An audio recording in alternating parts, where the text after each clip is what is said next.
अनंत T दे refresh हमी।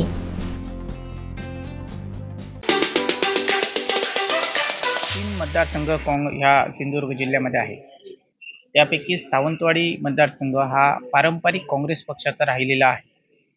त्यामुळे ह्या मतदारसंघामध्ये साधारणपणे आता आपण 2.5 वर्षाच्या कालखंडामध्ये 310 बूथ आहेत। या ठिकाणी 100% बूथ कमिटी आम्ही बनवलेल्या आहेत। वेंगुर्ल्यामध्ये 8 नगरसेवक या ठिकाणी काँग्रेस पक्षाचे आहेत। वेंगुर्ल्याचा उपसभापती काँग्रेस पक्षाचा आहे। मॅक्झिमम ग्रामपंचायतीमध्ये एक हाती या ठिकाणी 38 ग्रामपंचायतीमध्ये काँग्रेस पक्षाचे ग्रामपंचायत सदस्य, सरपंच अशा पद्धतीचे आम्ही निवडणूक जिंकलेलो आहोत। अशा परिस्थितीमध्ये काँग्रेस पक्षाला हा मतदारसंघ आपल्याला मिळावा असं सर्व कार्यकर्त्यांचं एकमुखी मागणी या ठिकाणी आपली होती आणि आजही आहे। त्याचं नाव असं आहे की या मतदारसंघामध्ये विरोधी पक्ष एवढा स्ट्रॉंग असताना सुद्धा त्यांना तोडीस-तोड जो उमेदवार म्हणून जर उमेदवार कोणाला द्यायची असेल तर विलास गावडे यांचं एकमेव नाव जनतेतून आणि कार्यकर्त्यांतून मागणी आहे।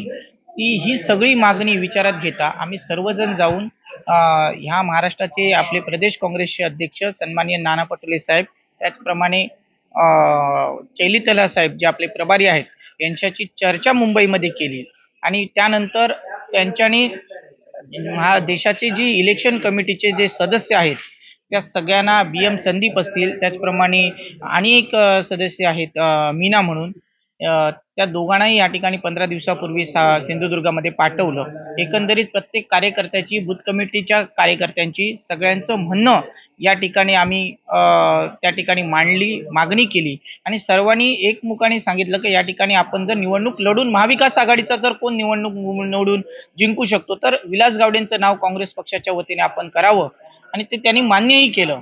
त्यांच्या सर्वेमध्ये पण आपल्या या ठिकाणी विलास गावडे आणि काँग्रेस पक्षाचा उमेदवार या ठिकाणी निवडून येऊ शकतो अशा पद्धतीची मागणी त्यांना आलेली आहे। हे असताना सुद्धा आजही तुम्हाला सांगतो की कुणीही संभ्रम अवस्था निर्माण करण्याचा प्रयत्न करत आहे, ती चुकीची आहे।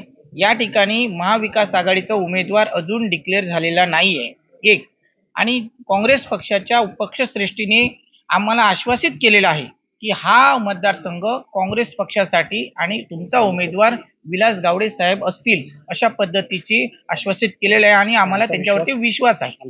नाही, महाविकास आघाडीचा धर्म हा प्रत्येक कार्यकर्त्याला बंधनकारक असेल ही सरळ सरळ भूमिका आहे, परंतु या ठिकाणी आपल्याला निवडणूक जिंकायची असेल, नुसती लढायची नसेल, ती लढून जिंकायची असेल तर आपल्याला त्या पद्धतीचा एक चांगला स्वच्छ चारित्र्याचा सज्जन व्यक्तिमत्व, नवीन चेहरा आपल्याला द्यावा लागेल आणि तो निवडणूक लढून जिंकू शकतो अशा पद्धतीचं जे नाव आहे त्यासाठीच आम्ही विलास गावडेंची मागणी करतोय।